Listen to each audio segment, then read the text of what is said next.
Jacket holder has been the talk of the town since I exposed him to our friend group a few weeks back. It's safe to say he has no friends left among us and has been completely ostracized. I tried phoning him a few times but he refused to answer, then blocked my number. Fuck that little rat, I hope it was worth it. I've spoken to my mother multiple times about this and during a heated argument asked her why she was taking my wife's side. Like, was there something she wasn't telling me here? What was she expecting? Us to live like roommates? Go on like nothing happened? It's ridiculous. She said she has always seen my wife as the daughter she never had but always wanted. My mother had a stillborn daughter before I was born and it has haunted her, so she latched onto my wife and has done since we got together. As I said previously, they have a close bond. The fact my wife doesn't have any family and only a few friends who have their own busy lives and families means if I threw her out she would be all alone, and my mum thinks that's unacceptable, especially during a pandemic. She tried to get me to come to a compromise, saying that in 3 or 4 months we should look at it again and see where we are mentally, and is pushing me to try couples counseling before I throw in the towel. I'm not doing that. The thought of being in the same house as my wife over Christmas makes me feel ill. She'll want to do it right as she does every year and it'll be a complete shit show. My dad, God love him, has never been much of a talker. Never up nor down, just always there. He's a quiet, proud, but timid man, and my mother's word has always been the one that matters in our house. People on here have been telling me that I'm selfish and spoiled as it's not my house and I have no right to make demands, but it's now a case of my wife or me for my parents.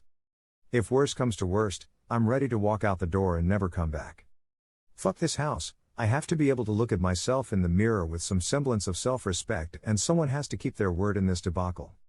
If I do leave, my friend has said I can stay with him for a few weeks or so till I get myself sorted. If I do walk out that door though, I'm done with my parents. I'll never speak to them again in my life. They'll probably see it as me giving up on them, me walking away without trying to at least have a go at fixing things first. I see it as them choosing someone who broke my heart over me. Like, what will be the logistics of this once I'm gone? Just her staying there herself, my mother and father looking after a backstabber while their flesh and blood goes off alone. A little more info on the house. My parents let us move in a year after our wedding. It was an apparent belated wedding gift, although that was just the chatter from them at the time. They were always planning on moving out and moving us in. I've spent tens of thousands on it over the years, but that's neither here nor there. I have fantasies of leaving this all behind, going somewhere new and starting again, but I don't have anywhere else to go. I've lived in this town all my life, it's all I know. Am I being too harsh here?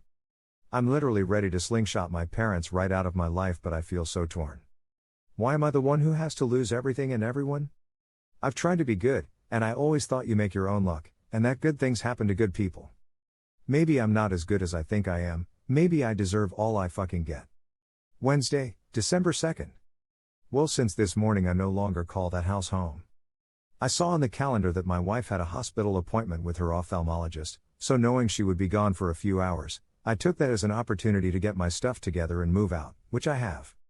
After getting my things moved and sorted, I put the house keys on the kitchen table, along with the divorce papers I received from the divorce lawyer last week, and was on my way. I've blocked both my wife and mother's numbers, and any communication I have with my wife going forward will be done through my lawyer. In terms of my living situation, I'm staying with a friend for a week or two, but hopefully, I should be in my own rented place before Christmas. I haven't spoken to my parents in a few weeks. Last time we spoke was via text, and I tried to tell my mother, in explicit detail, the things my wife was saying during her text to Jacket Holder. Why it hurt me so much, and why I didn't think it was her first time doing it with the whole "I'm great at keeping secrets" comment, and thus could never trust her again.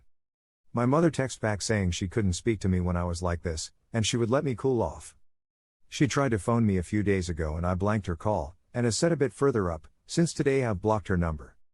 I feel so let down by my parents, and at this point, it almost feels worse than the original betrayal from my wife. The way I'm feeling right now, I don't think I'll ever speak to them again. I think in times of strife, you look to your family to be strong for you, to be a rock and give you, the wronged one, support.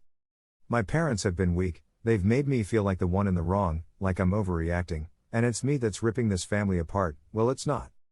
I never asked them to move mountains for me, just move my cheating wife out of the house, and they made their choice.